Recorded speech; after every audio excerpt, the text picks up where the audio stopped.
Good morning and welcome to the Sunday service. This morning we're going to meditate a little bit before the talk. So right now Stephen Subodh is going to be lead the meditation. After that, Kusala is going to give a Dhamma talk. After that, question and answer and chanting. Subodh. Let's begin by finding a comfortable position and closing our eyes.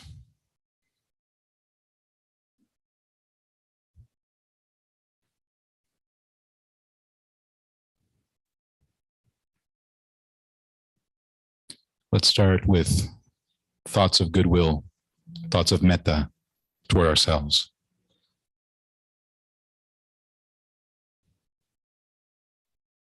From the heart, let us generate thoughts towards our own happiness, our own peace, our own welfare, our own well-being.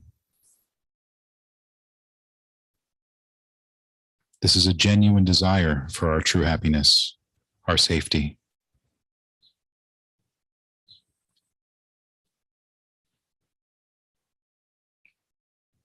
Let us extend these thoughts further towards our family, our parents, our siblings, aunts and uncles, as well as our friends, those that are dear to us, as well as our teachers and spiritual friends, our kalyanamitas. To them as well, let us extend true desire, sincere desire for their peace, their welfare, their happiness.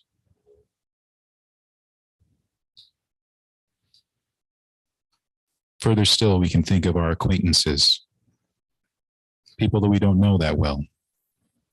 To them too, we can share these thoughts, these aspirations, these desires.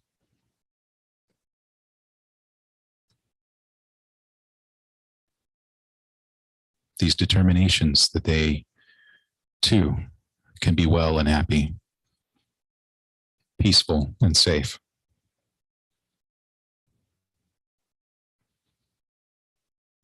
And further still, to all the strangers, the people we don't know, all over this world and any other realms that exist beyond, from the lowest and all the way up to the highest, all beings everywhere. May all beings be truly happy, truly peaceful, safe, and secure. May all these beings everywhere, may everyone find true peace and happiness in their hearts.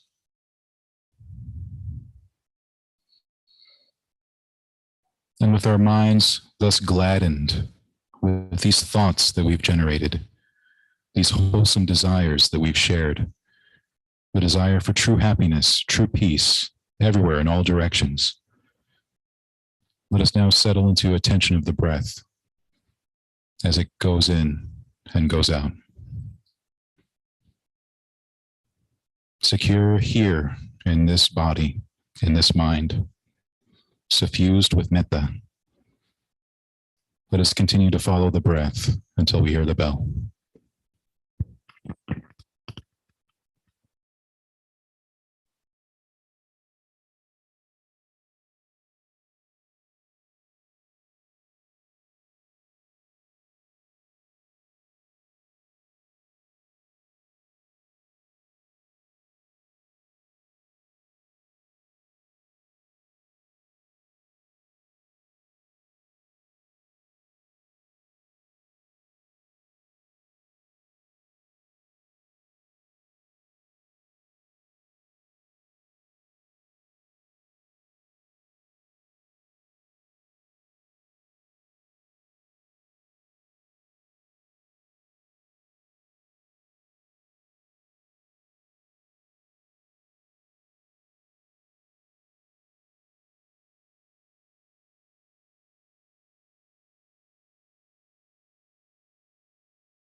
Sadhu.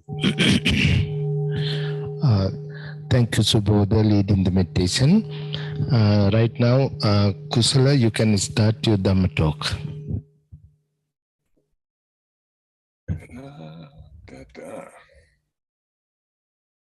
Okay. If you follow me on Facebook, you will notice that I posted a link to 11 talks by the German monk Anleo on tranquility meditation and insight meditation. And this is something he did, I think, back in 2013. And his first guest speaker is Bhikkhu Bodhi. So please, if you have any interest at all in Buddhist meditation, this is something that's good to download. And you can learn a lot about meditation as well as Buddhism. So I'm going to speak a little bit about concentration meditation, just to whet your appetite for the 11 talks by Anleo. And this is something I spoke about yesterday in Leisure World. I'm there every month, and we have a wonderful group called the Buddha Circle. And we talk about Buddhism and life and death and all the good stuff. So what is concentration meditation? And how is that useful? And what do we feel the outcome should be if we take up this practice? So number one, this is what Siddhartha practiced.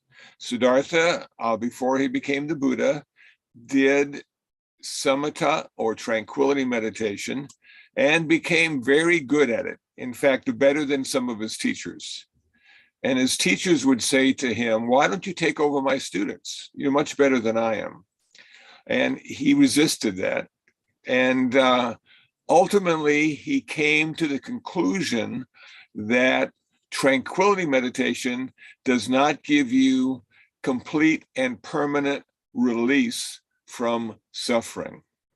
It is said then that he rediscovered insight meditation that had been lost to the world. And through insight meditation, vipassana, he was able to achieve his final nirvana, his final peace, his final liberation. But while he was alive and until he died, and while he was dying, he continued to practice tranquility meditation. It said that he went into the fourth jhana before he died. So I thought to myself, this is an interesting idea that insight meditation allows you to achieve full liberation. But tranquility meditation is something you can utilize every day to find that peace and the calm and the tranquility that's often missing in our life, and for sure is missing in the world.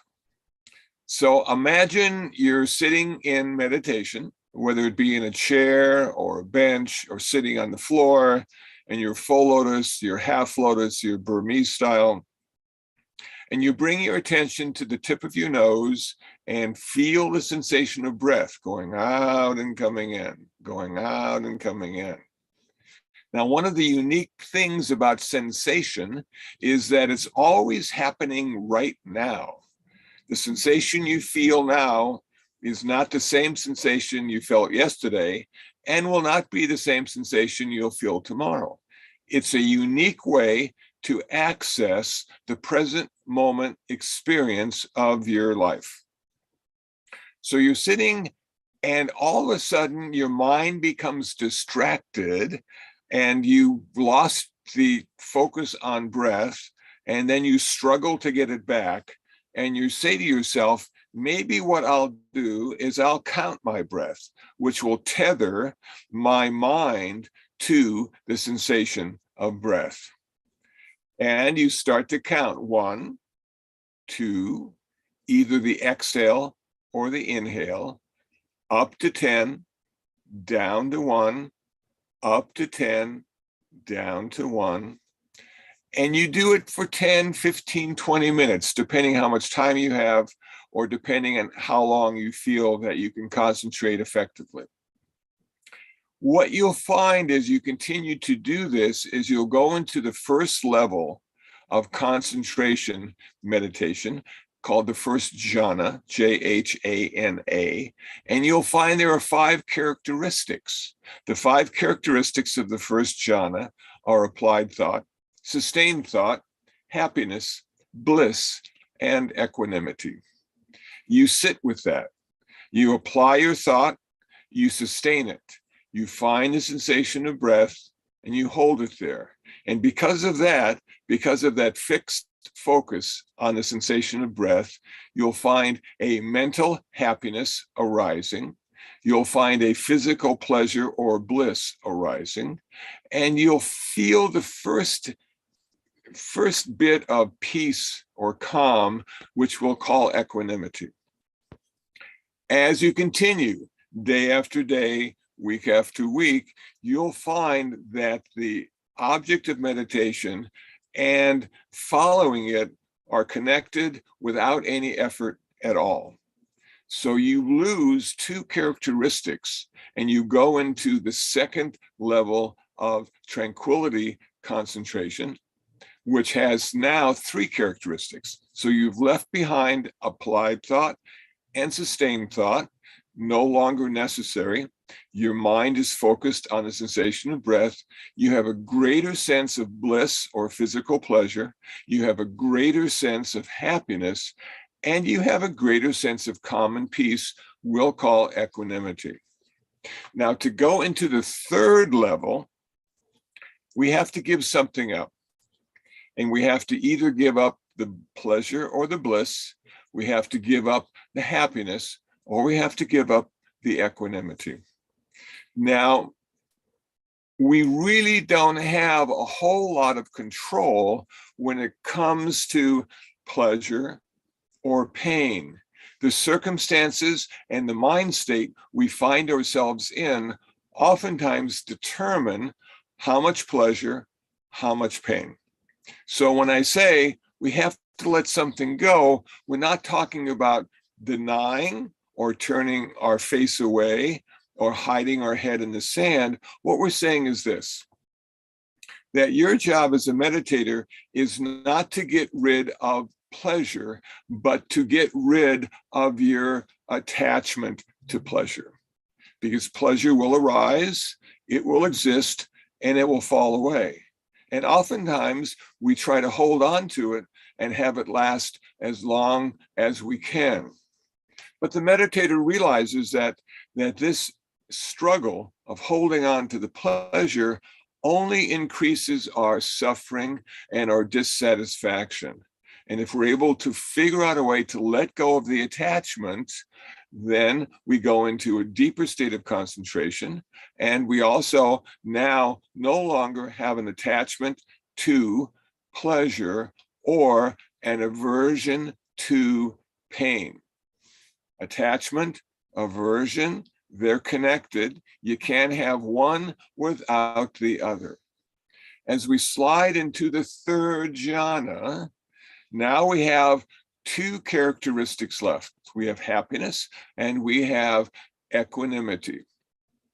Our job as the meditator is to let go of the attachment to happiness and the aversion to pain.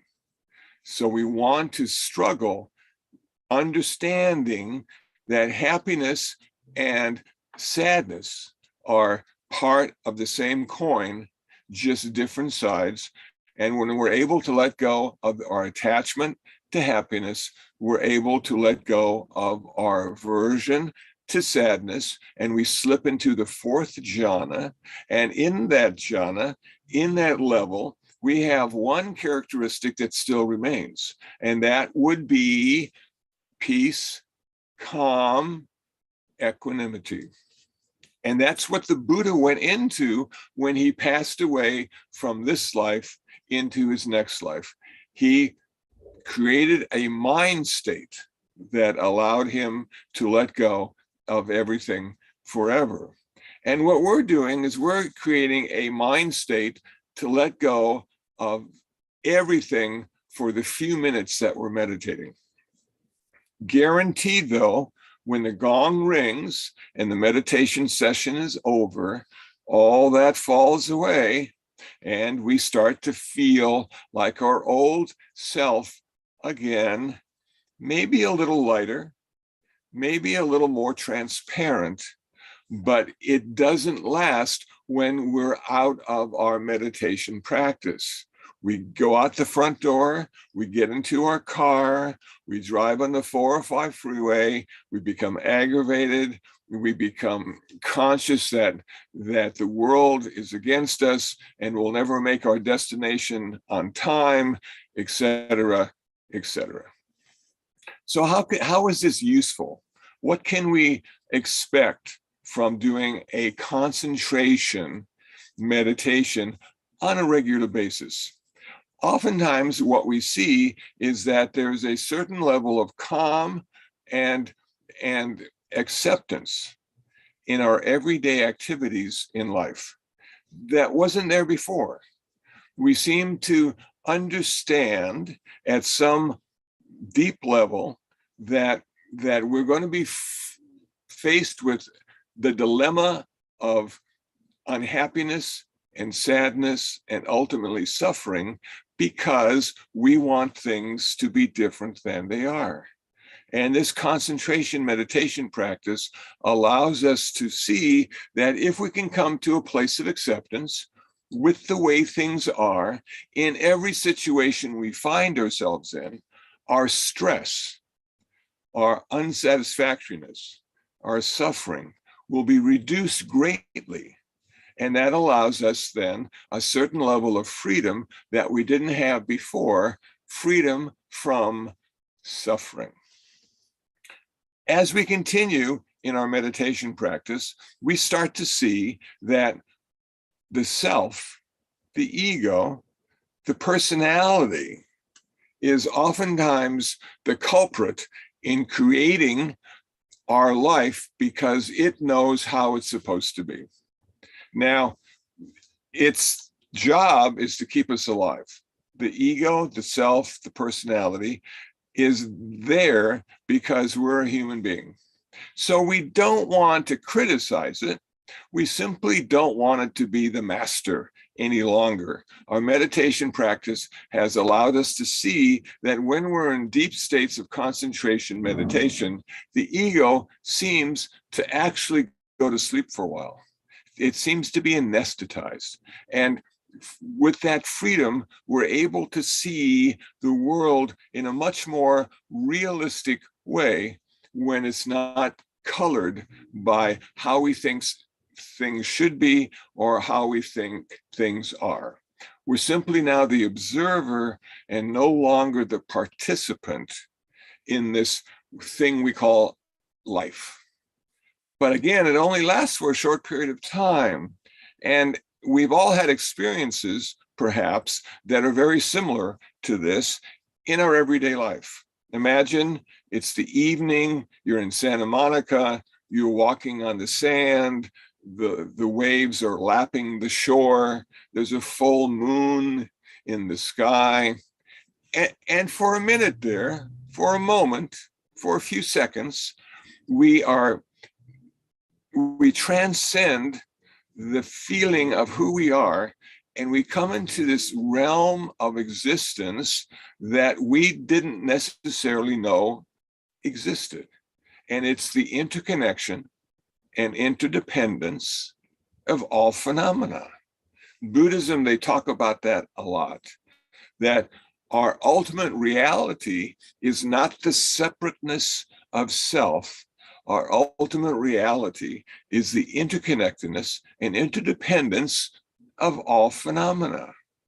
So if we have that experience on the beach, and we're not a meditator, and we don't even know that experience exists, we might think we're having a stroke or feeling ill, or the flu is about to take us on, that it is such a transcendent experience that it blows our mind, if you will, for a few moments.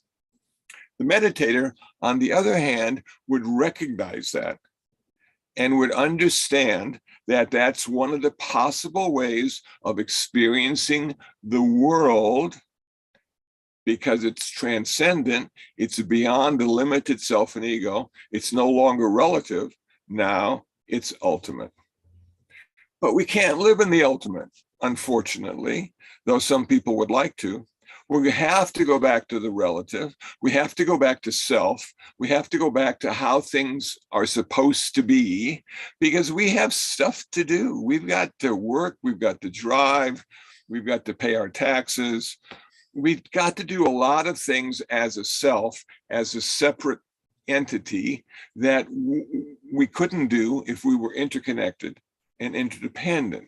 So that's the ultimate, and that's the relative. And as one of my favorite teachers, Ram Dass, used to say, our job is to do the dance between the relative and the ultimate, back and forth. So sometimes the ultimate is the perfect place to be, meditation, Zendo, retreat.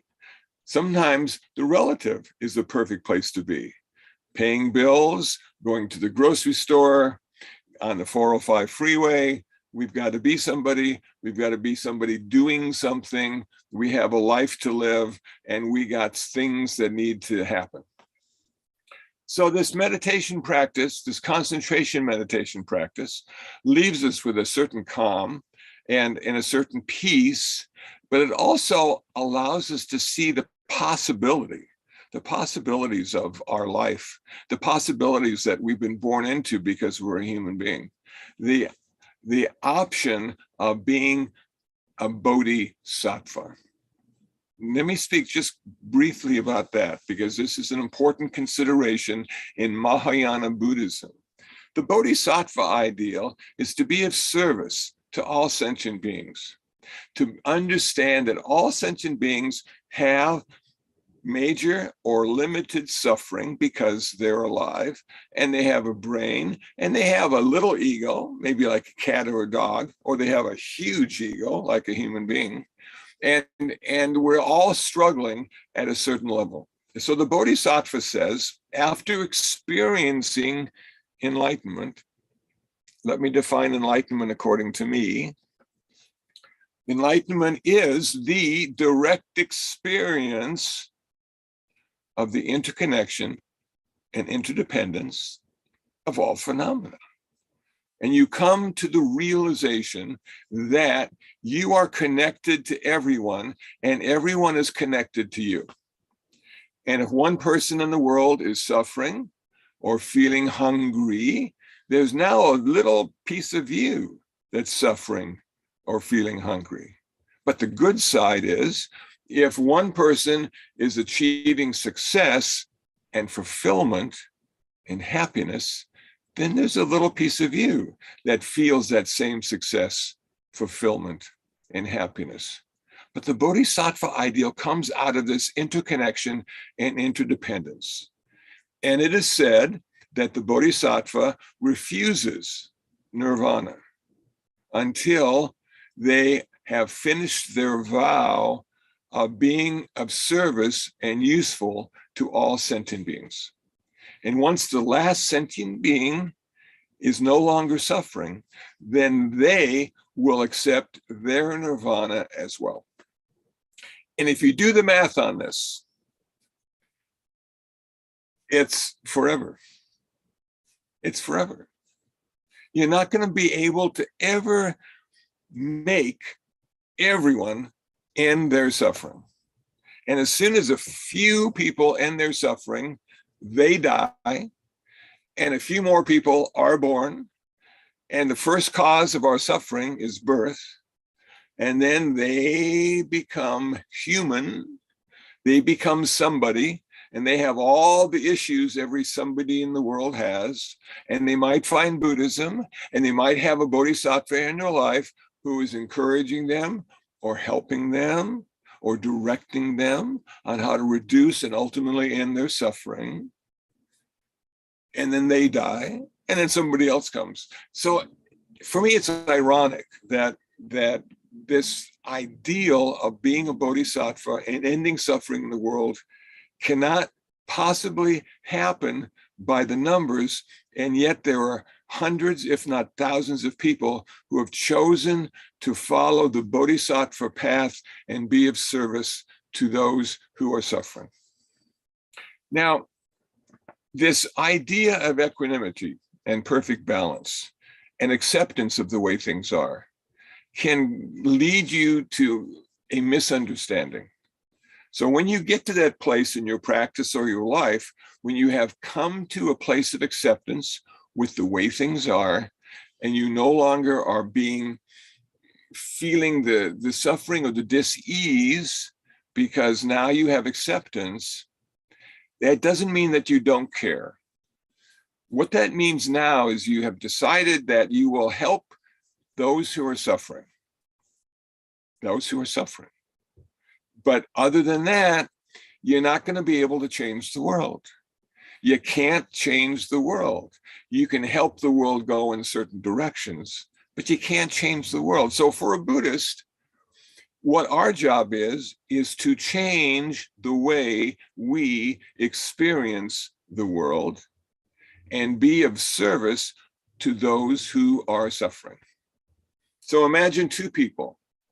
They haven't eaten for 10 days. Neither one of them has eaten for 10 days. And one person is fasting, and the other person is hungry, doesn't have access to food. So which one would the Buddhist help? Would the Buddhist help and give food to the one who's fasting?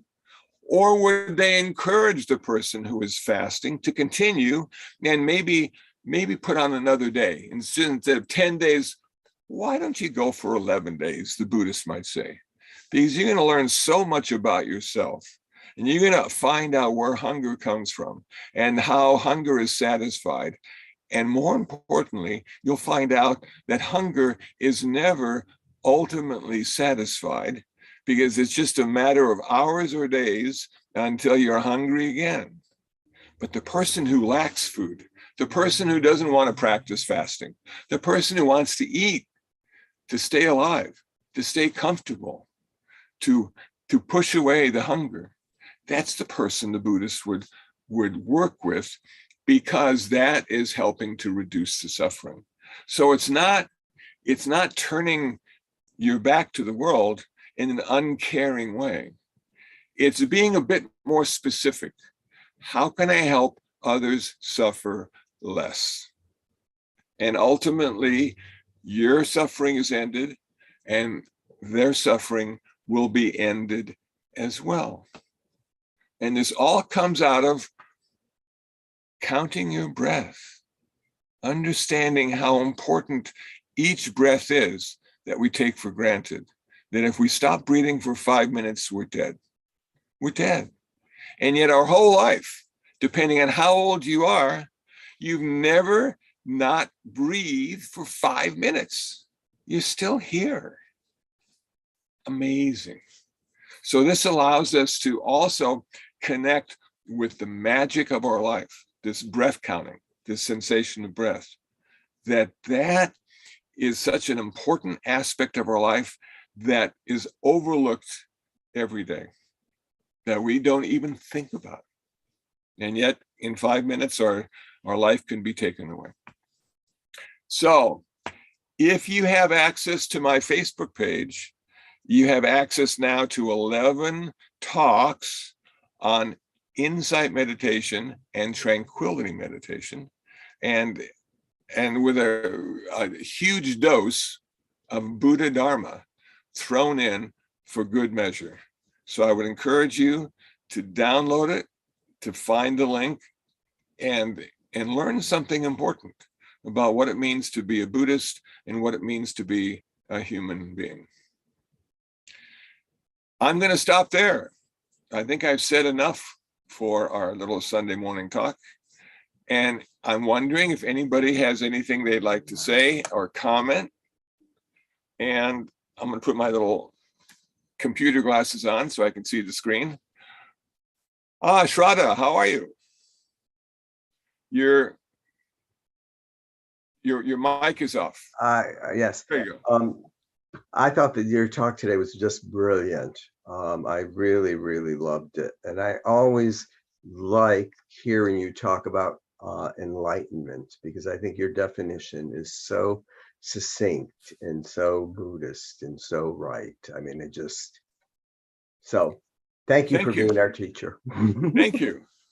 I've often thought my definition is a good soundbite. Yeah.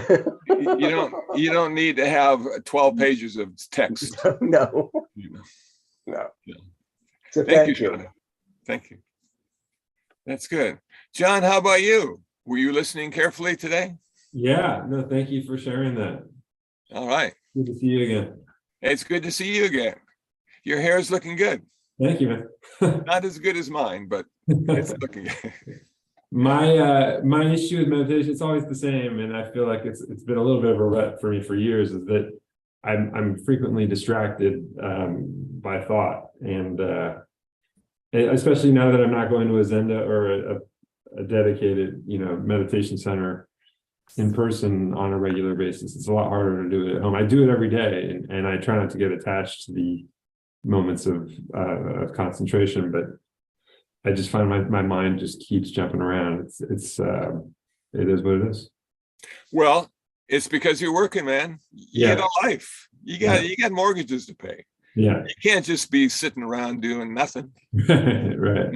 And so the mind is always going to be thinking like that. But sometimes we're able to put the thought into the background a little bit. Yeah. And it's not our main focus. It's our secondary focus. Yeah. But as long as you make the effort every day or every other day or every third day, it's working for you. It's working at a level of conscious and subconscious, and sometimes we don't think anything is changing, but I posted something today, if we didn't have change, we wouldn't have butterflies. Yeah. And I thought to myself, that is just so Buddhist and well hidden, that everything changes all the time. So so don't be too discouraged. It's just, that's where you are in your life. And when you get to be old and gray and living on Social Security, you'll have so much time. It'll be good. Thanks, Sean. Thank you. Hey, Tom. Kashanti. Yes. Totally off topic. I want to thank you for all the Facebook posts for the history of IBMC. It's really great. It's going down memory lane, I guess.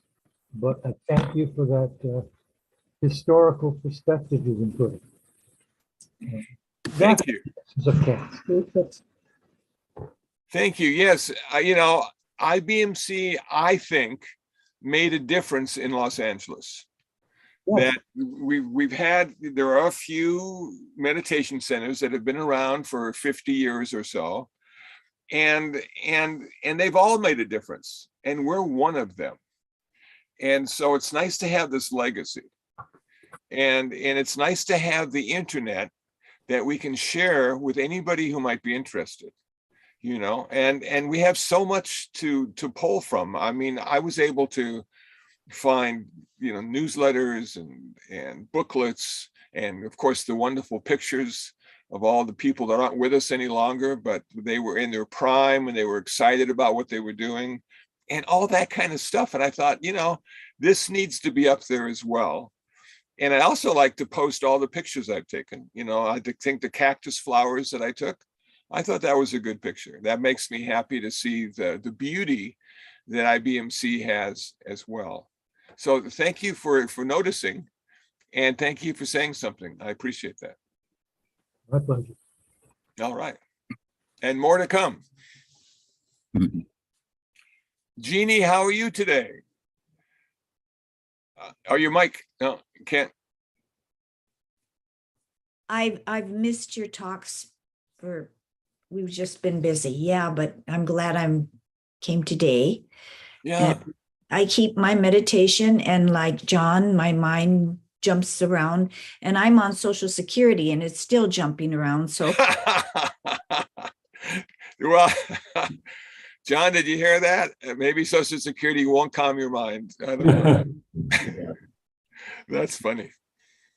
But I want to make, you said that about the two people that were hungry, one was fasting and one was just plain hungry. And the one we'd help first was the one that was fasting. I'm not sure. No. The one that was fasting, that was fasting, we would applaud, because they're doing something that will benefit their body and their mind.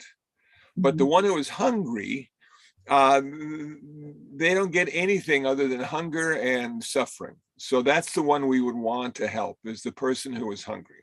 Okay. Yeah. So yeah, good. So how's your dog doing? Okay. The wild one, he's calming down a little. Yeah. He's 9 months now. Thank you. He's cute. I've seen some pictures you've posted. He's a cute little guy. Yeah. He's smart and a wild one. He just bugs the younger one, which is 15, and he's 9 months. So it's kind of the age range is not quite equal. Yes. But that's life too. We have grandparents, and then we have parents, and then we have kids. And so, but somehow we all get along. Yeah. That's good. Good. Is there anybody else that has anything they'd like to share before I turn it over to the Zendo? Yes, I had my hand up there. You see that? And Steve Kaiser. Oh, I see that. Oh, that's Steve, and I see a little cartoon hand. Yes, because you have to look for those hands. Now I know what that means. Where your applause comes from. Yeah, your applause.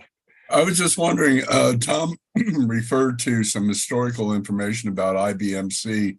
I don't see it at the IBMC website.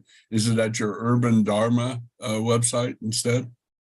No, actually, it's the IBMC Facebook page. Facebook. Okay. Facebook, and it's IBMC Facebook. I'll go look for it on Facebook then. Okay, and you'll see some wonderful pictures. All right, thank you. Another thing is, I'm wondering about the state of mind of a bodhisattva. It reminds me of the Greek myth of Sisyphus, where Sisyphus offended one god or another and was condemned to push this stone up a hill. And when he got it to the top of the hill, they knocked it back down again. So he had to go down and roll it back up again. And he had to do this forever. And it strikes me that the bodhisattva has a similar fate. There's no way that he's going to get on top of enlightenment so that at one point or another, everybody's enlightened at once. And so he attains his permission to enter nirvana or go somewhere else. So I'm wondering about, you might feel good about electing to be a bodhisattva that you're serving everybody else, but is it worth it to put yourself into that never-ending cycle and endless lack of satisfaction from never being able to attain your goal? Well, this is the irony of it. It's an unattainable goal, and people have chosen it. Mm-hmm. And it isn't like Sisyphus pushing the rock up the mountain. It's much different than that. So there was a story about a bodhisattva who was traveling through the forest, and a robber comes up to him and says, "I want everything you have." And the bodhisattva says, "I don't have anything except compassion." And the robber says, "I don't believe you. I want it. So he hit the bodhisattva a few times. And the bodhisattva was happy that he was only hit and not stabbed by the knife. and then the robber pulls out a knife and starts stabbing the bodhisattva. And the bodhisattva says, "I'm glad it's just a knife and not a gun." And then he cuts off the arm of the bodhisattva as he became more angry. And the bodhisattva said, "I'm glad he didn't cut off both arms." And so that's the mindset, that there's a sense of gratitude that goes into what you do in life. And there's that sense of compassionate activity. And let me define compassionate activity real quick here. It's we have the the mindset of loving kindness, which is an intellectual thing, and it's a mindset, and Stephen Sabota gave us an interesting intro into this Sunday service. But it doesn't do anything except for the person that has the mindset. So what the next step would be is to turn loving kindness into compassion, and compassion would be the activity of loving kindness. So until it manifests in the world, it's just kindness. But once it manifests in the world, it's kindness turned into compassion. So the Bodhisattva has this mindset of loving kindness, but also has the activity of compassion, which benefits all. So that's how I would look at it. I appreciate that. It seems to me that the Bodhisattva in your illustration would have been better served if he simply taken everything, all his clothes off, laid everything on the ground, and stood in his nakedness. And hopefully that would be less attractive to cut off somebody's arm when they're standing naked in front of you. I don't know. But Stephen, the story wouldn't be as good, man. Oh, okay. All right. It wouldn't be a good story. All right. Well, thank you for the good story, as always. Okay. Thanks, Stephen. All righty. So I think we're all set here, and I'm going to turn it over to the Zendo, and they can take over from here. Thank you for everybody. We're going to chant the page 4 and page 10.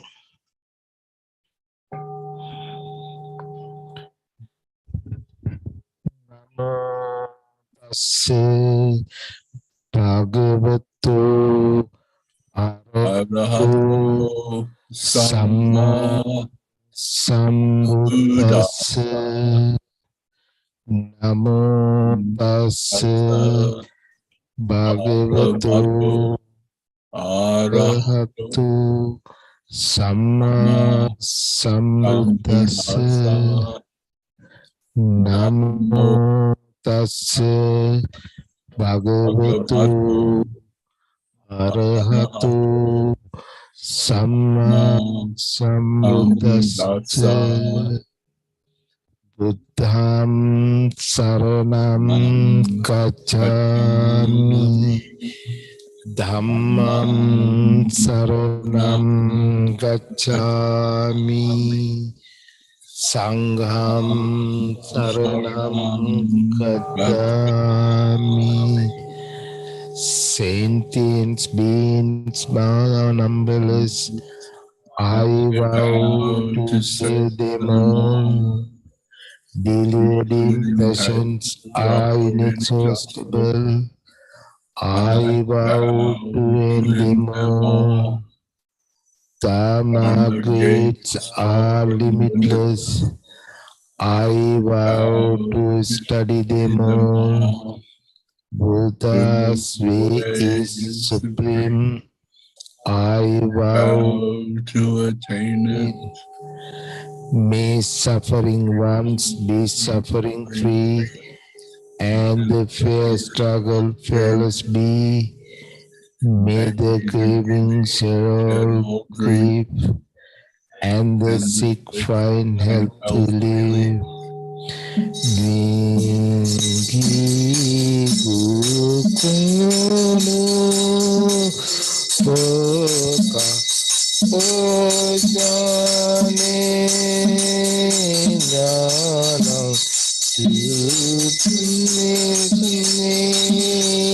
yadam kadandam engidu pangado poka ojane jnanam yadam kadandam engidu pangado poka ojane jnanam yadam